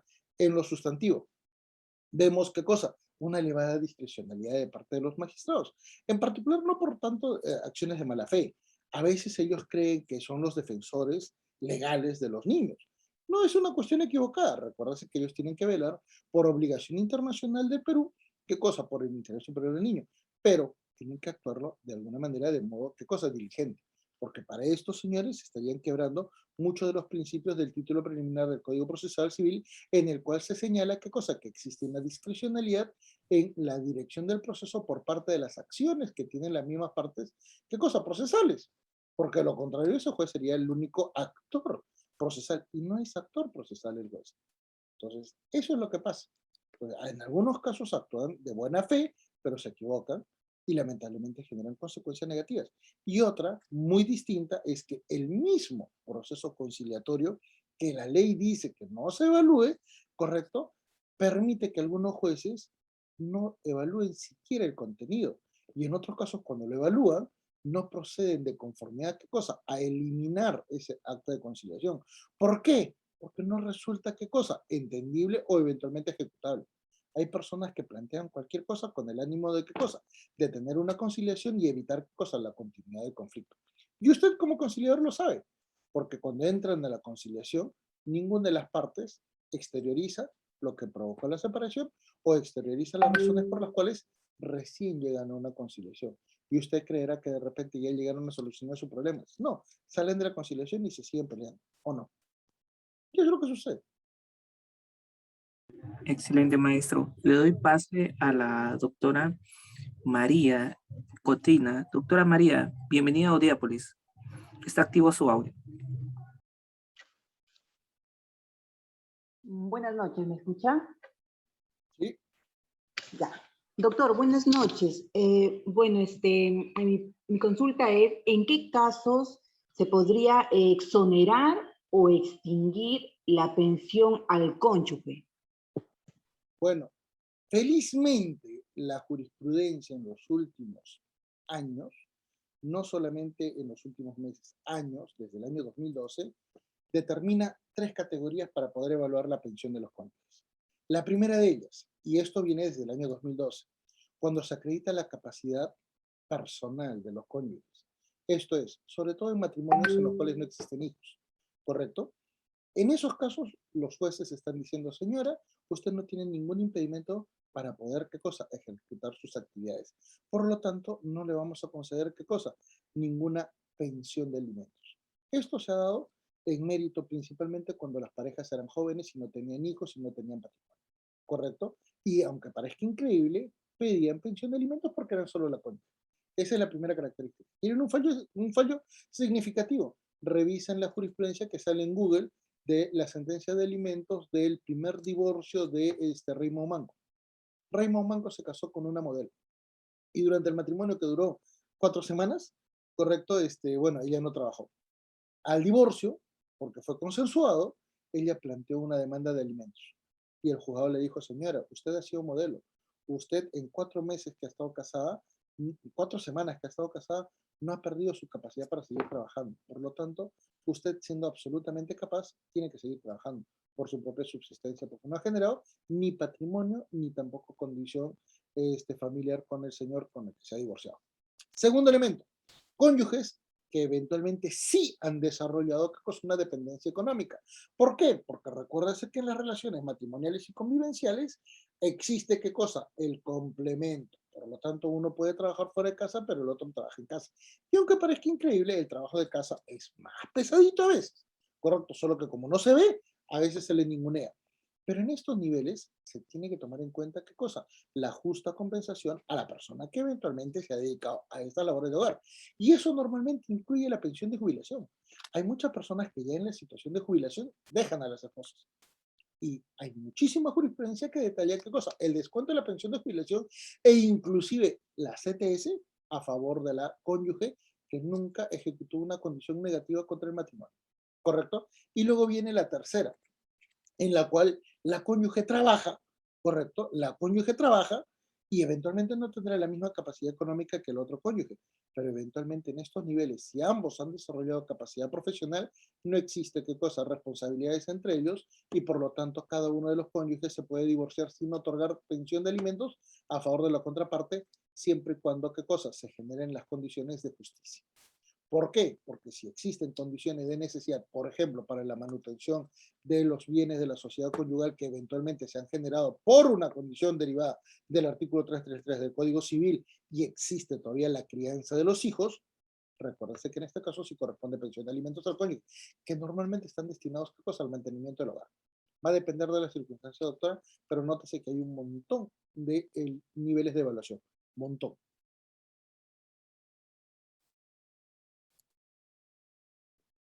Excelente, maestro. Doy pase a la doctora Sheila. Doctora Sheila, muy buenas noches. Bienvenida a Audiápolis. Buenas noches, doctor. Doctor Manuel, muy buenas noches. Gracias por su ponencia. La consulta es, bueno, tengo dos preguntas, ¿no? Si de repente una familia, son dos hermanos, son medios hermanos solamente de mamá, y una de las esposas quiere demandarle, como el papá de los menores no le quiere. Una de las esposas, perdóneme. ¿Cómo que una de las esposas? ¿Hay varias esposas? A ver, le explico. A ver, El a ver. hermano A con el hermano B son medios hermanos, no son hermanos por padre y madre, es cierto. Ya. El hermano A tiene pues su esposa, tiene sus hijos y no tiene pues la economía suficiente como para pasarle una mantención que ella requiere. Entonces, ¿qué hace la señora? Lo demanda al hermano, al medio hermano. ¿Sería factible eso, doctor? No, es más, esa demanda sería improcedente. Porque Improcedente. la señora Porque se casó con un solo hombre. Y sus obligaciones económicas, personales, morales, sexuales, laborales, son con esa persona, no con el otro. doctor, otra pregunta. Con el tema del aumento de alimentos, con respecto a eso, supongamos que para hacer la demanda de alimentos presento una boleta, pues, ¿no? Que gano 950, supongamos. Y luego de un año vuelvo a pedir un aumento de alimentos y vuelvo a presentar la misma boleta. No es viable. Y quien lo ve el proceso de alimentos y el de aumento de alimentos es el mismo juez. ¿Por qué dar un aumento de alimentos si no hay un nuevo requisito? El código dice que tiene que haber un aumento de sus ingresos del alimentista, pero si no lo hubiera, El obligado a prestar alimentos. claro, si no le pregunto, es por qué el magistrado tendría que pronunciarse en el aumento, darle el aumento si no ha presentado nuevos ingresos. Solamente vuelvo a presentar lo que presentó en alimentos. Es que ahí vienen los grandes problemas de la probanza, ¿correcto? El gran nivel de disfuncionalidad de nuestro sistema procesal es que es muy abierto, ¿correcto? Recuérdese que no existe la obligación formal de poder, ¿qué cosa? Garantizar una acción. Y ese es un gran defecto. Es más, hace menos de 2 semanas, la Corte Superior de Justicia de Arequipa, totalmente saludable, totalmente elogiable, totalmente proactivo, ¿qué cosa hizo? Firmó convenios con la SUNAT a efectos de qué cosa? De averiguar de mutuo propio, ¿qué cosa? Las condiciones económicas de los obligados a prestar alimentos. En otras palabras, si venía una demanda de alimentos, por la que fuese, y eventualmente el señor juez ingresaba a los registros del pago del impuesto a la renta del año pasado, podía acreditar qué cosa? Que eventualmente su declaración en la contestación de la demanda y su valor patrimonial son totalmente diferentes. Pregunta, ¿no cree que este juez en esa diligencia, que la hace muy bien, no va a poder fallar mejor a favor del alimentaste? ¿No va a poder fallar en forma proporcional a las necesidades y a las condiciones materiales que tienen las partes procesales? Claro que sí, pero ¿por qué entonces los jueces se limitan en muchos casos? Hay 2 respuestas para eso. 1, sobrecarga procesal. Nadie en su sano juicio podría cuestionar a los jueces por tanta sobrecarga procesal. Es inhumano. Literal, es inhumano. 2, negligencia. No, yo creo que no son negligentes. Yo creo que tienen temor porque normalmente en los procesos de conflicto familiar son los jueces de familia los más denunciados. Y eso lo dicen las mismas estadísticas en las ODECMAS y también, ¿qué cosa? En lo que era el Consejo Nacional de Magistratura. Y normalmente a los jueces de familia no se les ratificaba la confianza. Esto es, solo podían estar, ¿qué cosa? 7 años en el cargo. ¿Por qué? Porque como tenían tantas denuncias, los jueces ya no querían, ¿qué cosa? Pelearse con las partes litigantes. Esa es la respuesta. Excelente, maestro. Por favor, estimados participantes, se les reitera solamente preguntas del tema, ¿sí? Que se ha tratado. Les agradecería bastante. Doctor Cristian, activamos su audio. Bienvenido a Audiapolis. ¿Qué tal? Buenas noches, doctor Bermúdez. ¿Qué tal? Doctor, una consulta. A ver, ¿se puede pedir la patria potestad a través de una acta de conciliación? Claro que sí. Y esa acta, Ahora, el gran problema es que si el conciliador te acepta eso, ese conciliador no sabe de derecho. Señor, todo progenitor tiene automáticamente la patria potestad. Lo que no va a tener es la tenencia. Entonces, si ese conciliador te dice, sí, señor, usted puede plantear la patria potestad, que ahorita te lo estoy diciendo, correcto, está equivocado. Debería decirte, señor, usted ya tiene la patria potestad. Lo que usted puede es, ¿qué cosa? Solicitar un régimen de visitas o eventualmente, ¿qué cosa? Una tenencia compartida o eventualmente, ¿qué cosa? Generar, ¿qué cosa? Una conciliación en el cual, por ejemplo, le reconozcan algunos derechos en el ámbito de la ejecución de ese derecho. Excelente, maestro. El doctor Brian, buenas noches. Le damos la bienvenida a Audiapolis. Buenas noches. Doctor Bermúdez, buenas noches. Después de años que lo veo, porque usted fue mi profesor acá en la Pedro Ruiz Gallo, en una maestría. Yo tengo dos preguntas básicas sencillas. La primera, doctor, ¿existe la posibilidad, porque legalmente no, me parece que no tiene una regulación, de que un juez extinga de oficio los alimentos cuando en un proceso... No hay la opción. No hay la opción. Escúcheme, claro, pero cuando un hijo cumple los 28 años, o sea, tengo un caso de que el hijo tiene 32 años. Y sigue cobrando. Sigue cobrando. Y el juez quiere No soy el único. que vaya a la acción, dice, tienes que ir a demandar para que te levanten, ¿no? Porque podría darse la situación de que podría dejar sin efecto la resolución porque ya no hay base legal para seguirla manteniendo. Sí la hay, señor. Sí la hay. ¿Cuál? El problema es que los jueces no la saben. ¿Cuál es esa base legal? Señor, el contenido de la sentencia.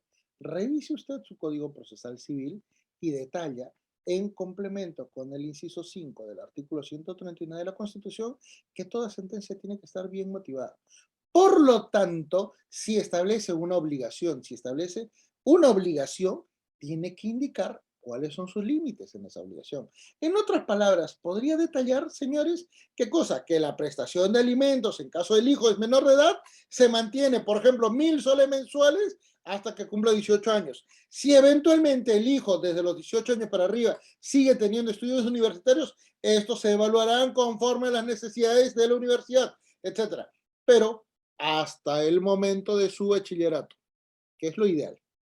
Con el bachillerato acabó las obligaciones del padre con respecto a su hijo. ¿Por qué? Porque ya es autosuficiente. Eso se llama emancipación en conceptos de derecho de familia. Por lo tanto, si el juez dice, cóbrese los alimentos en forma ilimitada, el chico puede tener 40 años y seguir cobrando la pensión de alimentos. Y al juez no se le pasa por el alto. ¿Qué cosa? Que tiene que establecer un límite. Es una obligación. ¿O me va a decir usted que las obligaciones en el Perú son perpetuas? Excelente, maestro. Tenemos al doctor Edison. Doctor, muy buenas noches. Bienvenido a Audiapolis. Buenas noches, doctor Bermúdez. Buenas noches. Mi pregunta es la siguiente, doctor. Mire, ¿qué pasa si el alimentista ya es profesional, ¿no? Y está ganando un sueldo, ¿no? Entonces, ¿qué se tendría que hacer ahí para que el juez, en este caso el alimentista tiene 24 años? ¿Qué pasaría ahí, doctor? ¿Cuál sería el procedimiento a seguir?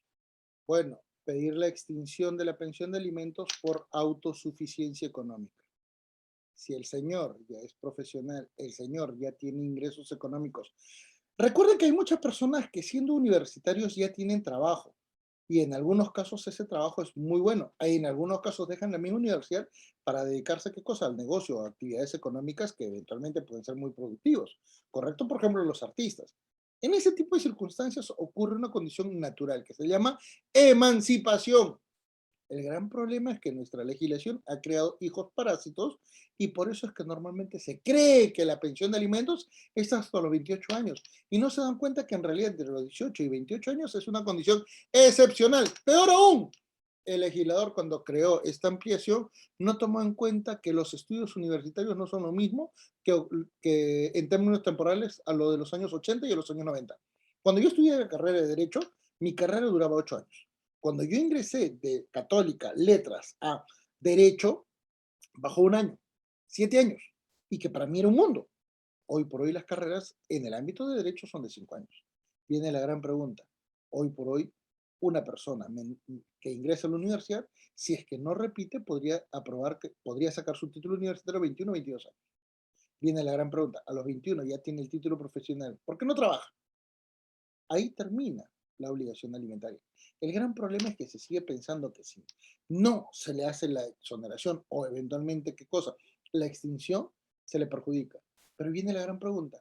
Oiga, ¿y esa persona qué cosa es? ¿Es una persona dependiente? ¿Es una persona incapaz? Por algo tiene el título. Entonces, ¿por qué no se le puede considerar como una persona totalmente capaz y autosuficiente? ¿Cuál es el criterio? Si me van a decir en cuestiones de derecho civil o en cuestiones de derecho de familia que eso es incorrecto, por favor, sería muy amable de que me digan los argumentos. No los existen. Por lo tanto, es absolutamente incoherente con la realidad el tener este tipo de situaciones. Excelente, maestro. Doctora Rocío, muy buenas noches. Bienvenida a Audiápolis. Le damos pase para su pregunta, por favor. Doctor, buenas noches. ¿Me logran escuchar? Sí. Buenas noches. Mis sinceras felicitaciones, doctor. Un honor tenerlo como maestro, primera vez. Me alegra mucho su punto de vista. Es muy real, muy pragmático y eso es muy bueno y muy saludable.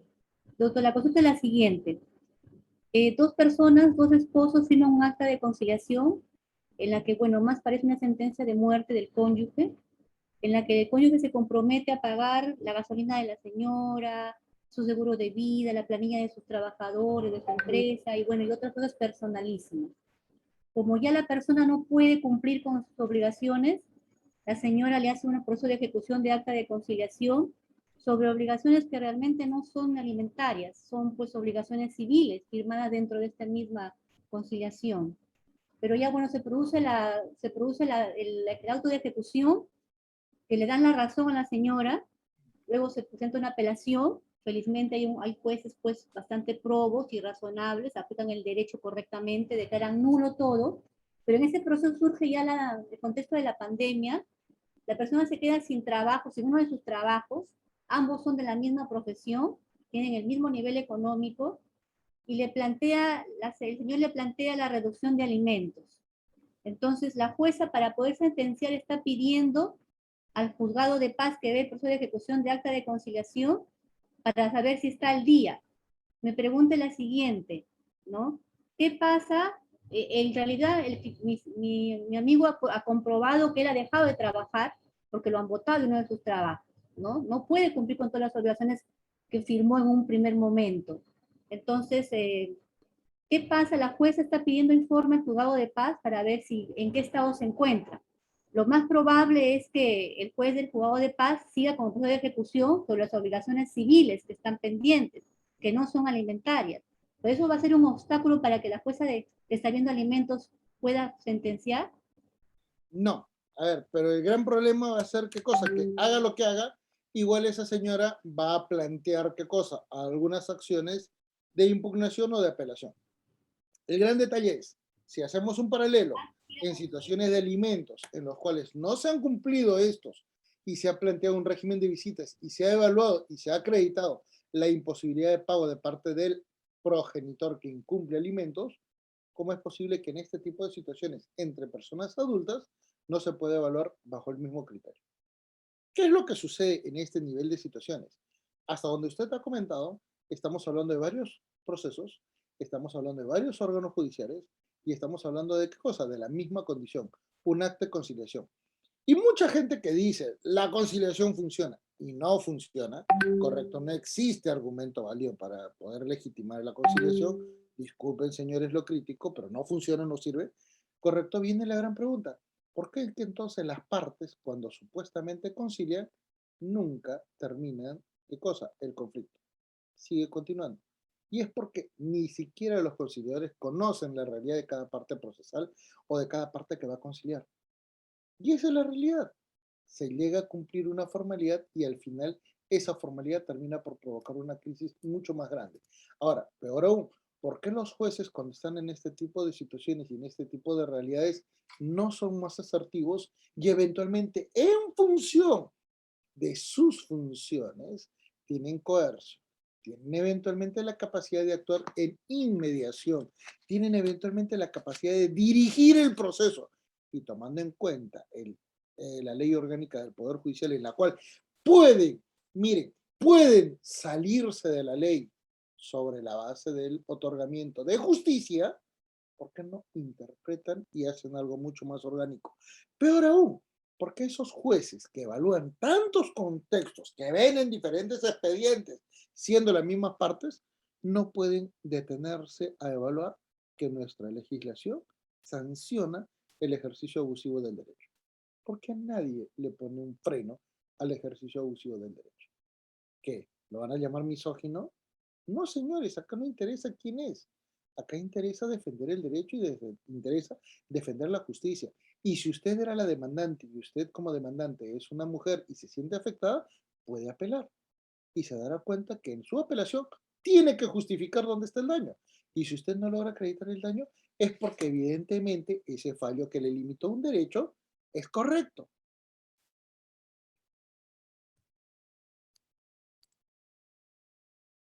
Excelente, maestro. Damos pase a la doctora Alexandra. Doctor, terminaríamos con el doctor Denis, ¿le parece? ¿Ya? Sí. A la doctora Alexandra, por favor.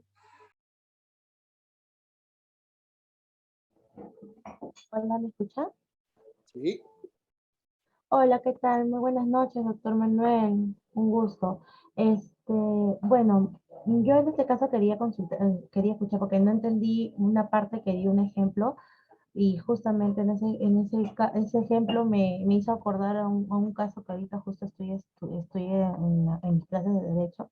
Es que si en el caso en la madre que no puso el nombre del menor, o sea, de su hijo, el apellido del padre, pero ya han pasado 5 años y quiere ahora la madre o sea, quiere que el padre le reconozca los derechos del menor, porque hasta la fecha no ha podido o sea, no le ha podido remunerar, no le ha podido nada alimenticio. Entonces quería saber cómo se podría proceder de esa manera. Se puede acumular el proceso de filiación y el proceso de alimentos. Pero yo de juez diría en esa demanda, señora, usted expóngame por qué desde el nacimiento hasta ahora no ejecutó ninguna acción de protección a su propio hijo.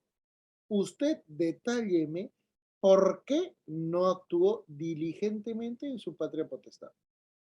Si la señora me dice, no conozco el juzgado, no tengo capacidades económicas, dispongo del apoyo de mi familia, mi condición personal, social, familiar es de pobreza, es entendible. Evidentemente, señora, este juzgado estará a sus órdenes y actuaremos con justicia. Pero si viene otra señora y me dice, no, porque yo sabe que confiaba en el Señor, yo sé que lo iba a reconocer. Oiga, señora, ¿usted está defendiendo los intereses de su hijo o los suyos? Viene la gran pregunta. Según el Código del Niño y Adolescente, acá se está hablando, ¿qué cosa? De una condición negativa a la subsistencia de ese menor. Y si nosotros leemos el caso familia Ramírez Escobar versus Guatemala, esa mamá estaría incumpliendo su patria potestad respecto a su hijo. Y correspondería generar una vinculación a la familia, ¿qué cosa? Por acogimiento o eventualmente hacer el traslado de la patria potestad al papá, inclusive aún no decretado o inclusive darlo en adopción para evitar este tipo de negligencias. Señora, ¿qué pasa si en nuestro país no se plantean las denuncias cuando se ejecuta teniendo el deber de denunciar. Eso se llama delito. El que conoce de un delito y no denuncia siendo funcionario público, comete un delito. En el ámbito civil, si usted tiene un derecho y no ejecuta la defensa del derecho, prescribe en contra suya. La pregunta es, ¿por qué esas reglas de ámbito procesal no se materializan en el ámbito de familia? Porque sencillamente nadie lo evaluó. Porque todo el mundo cree que el derecho de familia es una cuestión tan simple que a nadie le importa. Y no se dan cuenta que en realidad acá estamos analizando una serie de problemas sumamente complicados. Excelente, doctor. Tengo, bueno, saludarlos a todos nuestros participantes de Facebook Live. Tenemos más de 60 estudiantes que están conectando y están viendo la ponencia. Doctor, el doctor Carlos Torres Macedo nos dice, en un proceso de alimentos en ejecución de sentencia a favor de la madre, posterior a ello los padres concilian la tenencia total del alimentista. Ahora está con el padre. ¿Qué acción debe plantear el padre para el cese de la obligación alimentaria? Gracias. Uno de los grandes problemas que tienen en el conflicto familiar es que las partes creen que pueden solucionar todo tipo de situaciones y nunca acuden a una defensa legal ni tampoco a una asesoría legal. ¿Qué es lo que genera en este sentido? Las partes pueden acordar eventualmente la modificación de la tenencia, se la trasladan, no hay ningún tipo de conflicto, pero no deciden nada sobre los alimentos.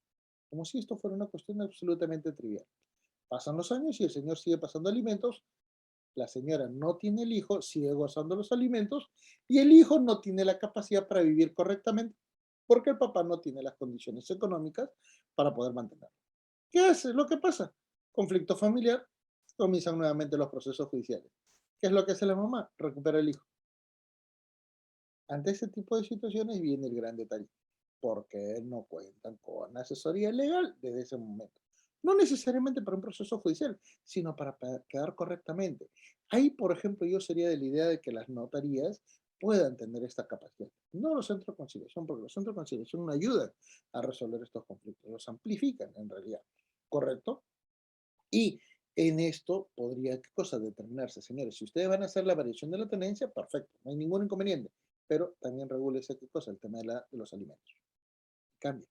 ¿Y qué sucede si eventualmente era por descuento judicial? Tiene que intervenir el juzgado, pues, porque ante el juzgado se puede hacer la variación, ¿correcto? Y en ese sentido se declarará no la extinción de la obligación alimentaria, sino la prestación directa, que es distinto.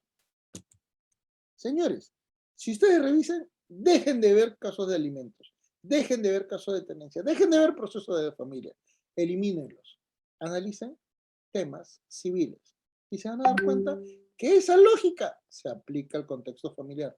El gran inconveniente es que no lo quieren hacer. Excelente, maestro. Tenemos una pregunta también en Facebook. Dice la otra, Mercy Asi. Buenas noches, doctor. El alimentista tiene 24 años y no está estudiando y trabaja como maestro constructor. Y el demandado tiene devengados. ¿Podrá presentar la extensión de alimentos o exoneración? Tiene que presentar la extinción, pero para esto tiene que probar. Correcto. Si prueba que tiene ingresos, si prueba que está trabajando, si prueba que hay una condición de dependencia laboral, señores, se acabó la obligación alimentaria, aún teniendo devengados. ¿Qué es lo que podrá hacer el alimentista? El alimentista podrá reclamar esos devengados, es su derecho.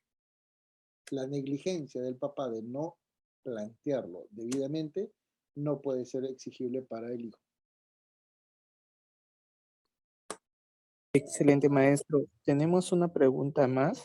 El doctor Juan Orlando Cisque dice, ¿una persona con discapacidad puede ser exonerada de su obligación de prestar alimentos? ¿Cómo? La primera parte sí no escuché. Sí, una persona con discapacidad, discapacidad puede ser exonerada de su obligación de prestar alimentos. Va a depender. Recuérdese que las condiciones personales del obligado a brindar alimentos tienen que analizarse casuísticamente. Hay personas con discapacidad, inclusive severa, que pueden prestar alimentos completamente. Es más, acuérdense que hace muy poco tiempo había una persona que no tenía brazos, que no tenía piernas y que era, ¿qué cosa? Conferencista internacional y que ganaba más de $500,000 por cada una de sus conferencias.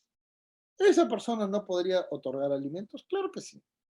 El gran inconveniente que hay otro tipo de personas que tienen minusvalía, que tienen discapacidad o que eventualmente tienen condiciones físicas imposibles de autoabastecerse, a ellas sí se les podría exonerar la obligación de alimentos. ¿Correcto? Porque recuerden que es lo que dice el Código Civil. El Código Civil detalla que estas evaluaciones son casuísticas y que inclusive ese alimentista podría plantear alimentos a su propio hijo. Excelente, maestro. Doctor Héctor Chávez, le doy pase. ¿Sí? Doctor. Sí, ok, doctor, buenas noches. Buenas noches, doctor Reader. Gracias, gracias y muy buena ponencia, doctor. La pregunta, ya una parte usted lo mencionó sobre la extinción de la pensión de alimentos, que no es necesario de repente que se someta a proceso, ya que si es que el alimentista ya puede mantenerse, puede automáticamente eliminarse. Pero, ¿en qué caso el juez archivaría ese tema y si es que en este caso el obligado tiene incumplimientos anteriores, ¿no? O sea, en un momento se hubo una sentencia, pero incumplió, ¿no? Con ese pago, ¿no? Veamos las condiciones. Primero, ¿se acreditó la autosubsistencia? Sí, por lo tanto, se extingue la obligación. Un momentito, tengo 22 años, tengo título profesional, estaba trabajando, pero por pandemia me despidieron. ¿Eso significa que a los 23 años puedo volver a cobrar los alimentos? No, ya extinguiste, tienes tu trabajo, trabaja. ¿Correcto? Pero un momento, yo tengo 24 años, mi papá no me pagó durante el último año la pensión de alimentos. Pregunta, ¿tienes todavía 14 años para poder exigir ese pago? ¿Correcto? Porque esos son devengados y lo puedes cobrar. Pero ahora viene un gran detalle. Tú tienes que acreditar por qué has esperado 14 años. Porque recuerda que la negligencia, siendo tú mayor de edad, ya no opera a tu favor. Ahora, eres menor de edad, ¿podrías cobrarlos? Ahí sí. ¿Por qué? Porque finalmente ese es tu derecho. Excelente, doctor. Tenemos la otra Jacqueline. Doctora Jacqueline, muy buenas noches. Bienvenido a Audiápolis. Buenas noches, doctor. ¿Me escucha? Uh-huh. Buenas noches. Felicitarlo por tan excelente conferencia. Le tengo dos consultas, ¿no? ¿Después de cuánto tiempo se puede archivar una demanda? ¿Y después de cuánto tiempo yo puedo presentar nuevamente la demanda? Gracias. Veamos. Usted presenta una demanda, pero la demanda no queda en el aire. La demanda tiene que pasar una evaluación, se llama admisorio, ¿correcto? Si usted en el ámbito civil presenta una demanda y esta demanda es admitida y usted no ejecuta ningún acto procesal durante 6 meses, queda archivado, ¿correcto? Entonces, en ese sentido, vamos por partes. Ahora bien, si es que eventualmente es un tema de alimentos, si usted durante 6 meses no hace nada, el juez puede, porque tiene esas facultades, de poder, ¿qué cosa? No declarar en abandono el proceso y eventualmente consultar o eventualmente, ¿qué cosa? Exigir que usted se presente al proceso para poder o continuar o determinar cuál es el estado del menor, porque finalmente existe la obligación de brindar una tutela al menor por interés superior. ¿Correcto? Ahora, imaginémonos que usted por abandono procesal ya no quiere ejecutar ningún tipo de acción. ¿Cuánto tiempo tiene para poder hacerlo? Inmediatamente el día siguiente. Recuérdese que hay muchas personas que, no conociendo el contexto procesal, plantean la demanda. Y como no saben qué es lo que viene después, correcto, porque no tienen abogado, porque el legislador creyó que esto era bueno, correcto, se le notifica qué cosa, con el abandono procesal y qué cosa, el archivo del expediente. Inmediatamente al día siguiente usted puede plantear el derecho. Nuevamente de plantear qué cosa, un proceso judicial de alimentos. Así que en ese sentido va a depender. Pero para estos casos, señora, las preguntas que usted me está haciendo son de una pregunta que no tiene conocimientos jurídicos. Lo ideal, porque yo puedo pensar que usted no es abogada, le sugiero estos temas, consúltelos con un abogado. El gran problema en el ámbito jurídico, en conflicto de familia, es ¿qué cosa? La automedicación. Que mi amiga me dijo, que la vecina me dijo, que mire que me dijo, que me dijeron y todo lo demás, son los peores consejeros legales que normalmente hay en un juzgado.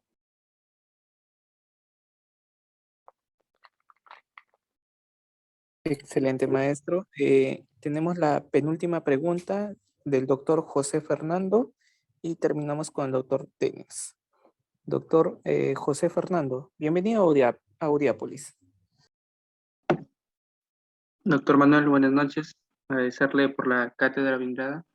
Mi pregunta ¿es posible realizar el aumento de alimentos cuando existe una tenencia compartida? No.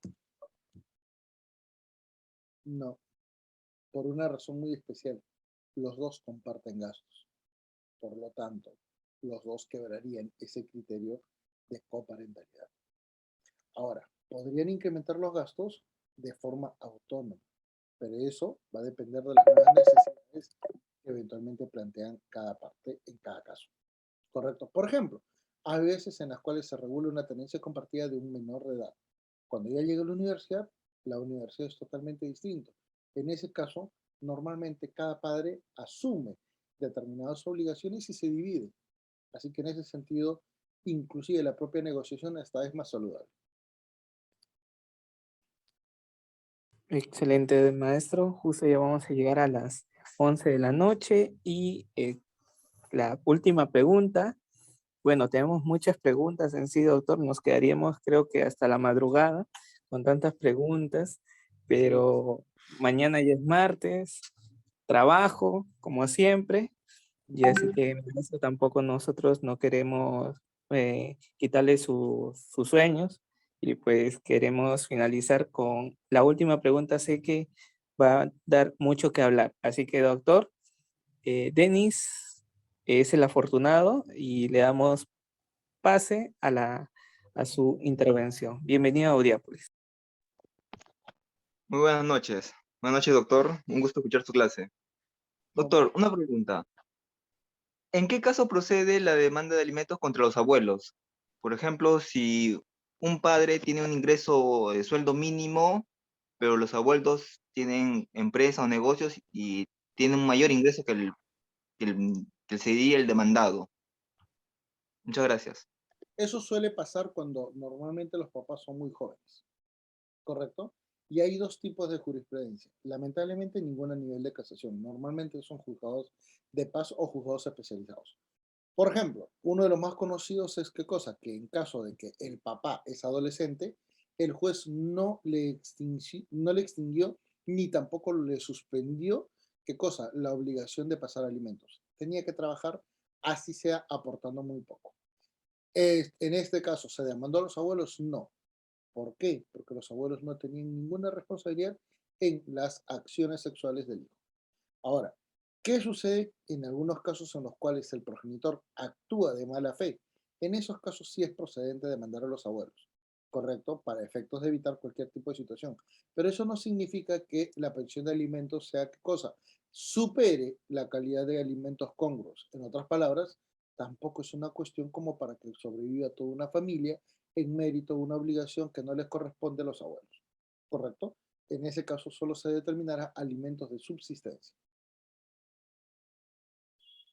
Excelente, doctor. Doctor, no sé si fuese, no sé, un inconveniente del doctor Cristian. Tiene más de 15 mensajes que dice, por favor, déjeme participar, déjeme participar. No sé, con él cerramos, doctor. Correcto. Perfecto, doctor Cristian. Cerramos con usted.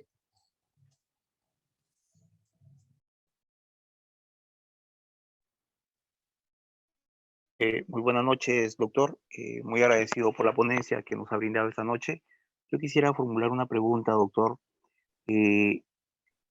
Bueno, la señora tuvo una sentencia a su favor donde, bueno, son casados con el señor, donde le reconocen una pensión de alimentos a la señora ya desde el año 2007 y hasta la fecha ellos siguen casados, pero lógicamente ya no viven juntos, toda vez que incluso el esposo se hizo de una nueva pareja. este señor ya hace como 8 años que no le está pasando alimentos a la señora. ¿Es posible que se practique en este caso una liquidación de estos alimentos que no se le vienen pasando a la señora?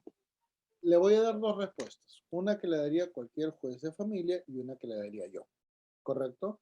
El juez de familia diría, señores, se generó el derecho, le corresponde el cobro de devengados. ¿Correcto? No hay ningún inconveniente. ¿Yo qué es lo que diría? Señor, usted es mayor de edad. Usted tiene la capacidad de defender sus derechos. Usted, si es que no conoce derecho, tiene la posibilidad de requerir, ¿qué cosa? Auxilio judicial e inclusive defensa gratuita. Porque el Ministerio de Justicia se lo puede dar. Por lo tanto, si usted no ejerció su derecho, prescribió su derecho. Aún no han cumplido los 15 años, porque los 15 años, según la ley, es solo para los menores de edad, no para los adultos.